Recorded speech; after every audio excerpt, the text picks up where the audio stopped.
भाइयों और बहनों, किसान को आधुनिक सुविधाएं देना, छोटे किसानों को संगठित करके उनको बड़ी ताकत बनाना, किसानों की आय बढ़ाने के प्रयास निरंतर जारी है।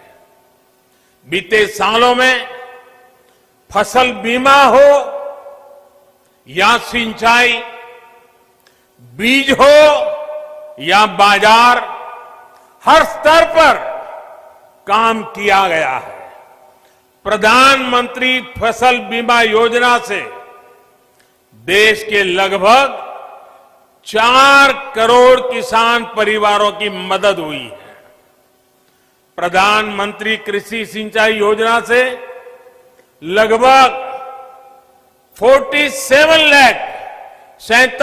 लाख हेक्टेयर जमीन माइक्रो इरिगेशन के दायरे में आ चुकी है। लगभग 77,000 करोड़ रुपए के इरिगेशन प्रोजेक्ट पर तेजी से काम चल रहा है। लेकिन साथियों, सफल प्रकल्प ही काफी नहीं होते।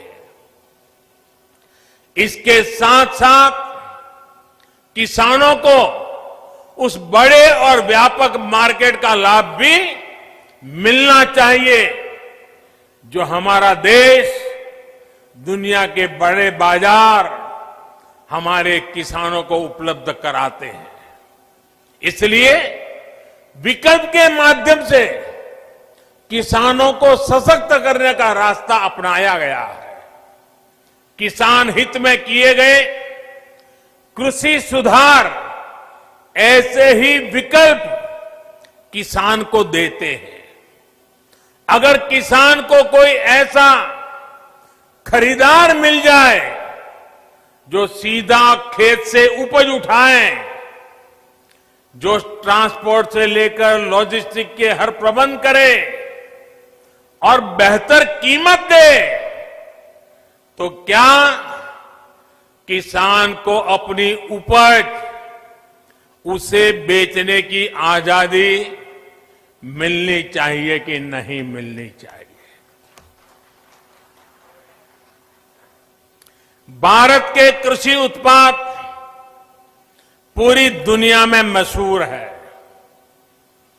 क्या किसान की इस बड़े मार्केट और ज्यादा दाम तक किसान की पहुंच होनी चाहिए कि नहीं होनी चाहिए?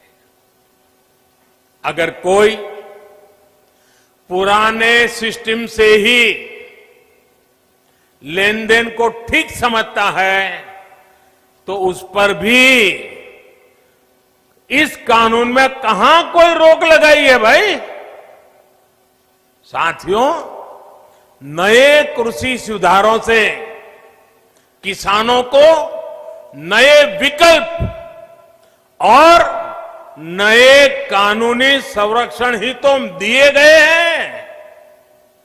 पहले तो मंडी के बाहर हुए लेन देन ही गैर कानूनी माने जाते थे।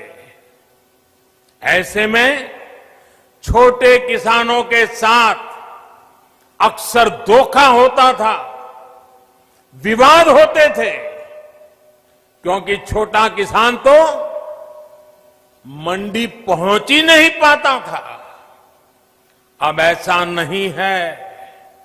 अब छोटे से छोटा किसान भी मंडी से बाहर हुए हर सौदे को लेकर कानूनी कार्यवाही कर सकता है।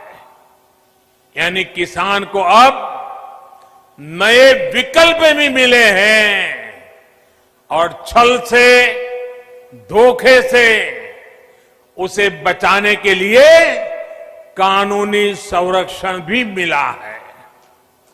किसानों को प्रकल्प के साथ ही नए विकल्प देने से ही हमारे कृषि क्षेत्र का कायाकल्प हो सकता है।